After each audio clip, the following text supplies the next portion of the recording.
I haven't made a Zoodles video in a long time, and we're making them today, so I figured I'd shoot a quick video for those that are interested.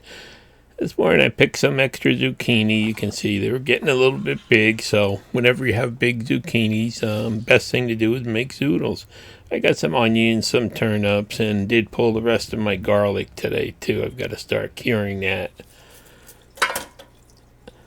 But first thing I'm going to do is I'm just going to bring them inside and get them cleaned up, wash them off. I like using a vegetable brush for that, and then just kind of trim the ends that I don't want to be in the Zoodles. And you can see kind of strange shape, and we've had some really dry and weather lately, and then you water them, and they seem to kind of change shape when you don't have perfect conditions. So, after watching Clarkson's Farm, I wear a cut-proof glove whenever I touch this thing.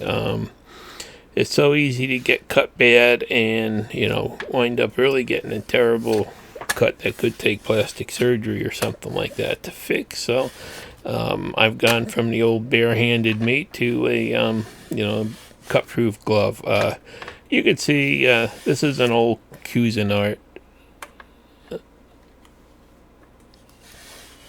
mandolin that I've been using for years, and it's got this little thing that allows you to flip up like 40 blades there to make 1/8 inch slices, make them look like spaghetti almost. And I find this is the easiest way for me. It only takes like 3 minutes to do 3 zucchini. So what I like to do is start by doing one side and flipping it, doing the other side, and you want to make sure that you don't get into the seeds, because they'll kind of fall apart and have a nasty flavor if you do. So I just try to get the cleanest part off without really getting into the seeds. And it's such a simple thing, yet if you go to purchase these things in a store, they get a fortune for them. It's unbelievable. I guess you got to pay somebody to do this, and that's what makes the cost go up. But so there they are. First one's done. You can see sometimes you get a couple like this that are stuck. You push down a little bit hard, and you can flex it deeper than the blades.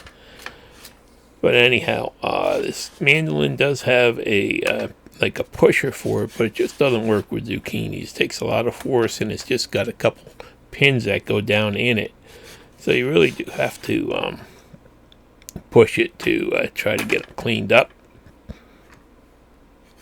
So I'm just going to bore you. It actually, looking at the video here, it looks like my fingers are closer to the blades than they actually are. But it does take, a little bit of force, so you really do have to be careful when you use one of these things to make these. So I'm just going to finish these up now. And we have started getting zucchinis from the garden now. The lettuce is just about all gone. Only got a handful of peas. We've been eating a lot of beets lately, and beet greens, and zucchini. First batch of beans we got. Next week we should have more. But pretty much the weather has been kind of crazy. It's been really super hot and dry the last couple weeks. Actually, the whole beginning of this month. I think we only had a couple drops of rain. And I've been doing a lot of water and trying to keep things growing. Some of the pepper plants did come back. We should have them in a couple weeks. And first couple little cucumbers we got too. So again, I'm going to be, carefully doing this. If you have one of these and you have a better pusher, it might be easier. But I just haven't found a better way. And the cut-proof glove does give you some protection should you slip. I'll put a link to these. It's an Amazon product. I'll put a link to this in the description in case anybody's looking for, a nice glove. These do fit me nice. I've got, large, a little bit bigger than large hands, and they fit nice, they're comfortable, and they do give you a fairly decent grip. So there goes that one now.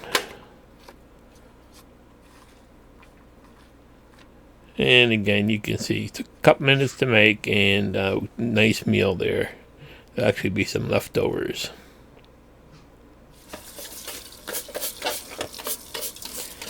So cleanup is, real quick. I like to use this vegetable brush to get in there and get between all those blades and stuff, so you don't have to get your hands in there and possibly get cut. And then turn the blades down so they're hidden. You can't get at them. I'm not sure if they even still make this mandolin, but I know they do make others like it. Then you want to cook these in a couple minutes, after doing them. So my wife just puts them in a frying pan with a cover and a little bit of olive oil in the bottom there. Going to put a little bit of salt and pepper on them while they steam down a little bit. Put the top on for a couple minutes. And you can see they really do cook down a lot. So it's a 5-minute meal. We had some Costco leftover rotisserie chicken, some Zoodles, and some leftover rice. And that was lunch today. Thanks for watching. Please subscribe.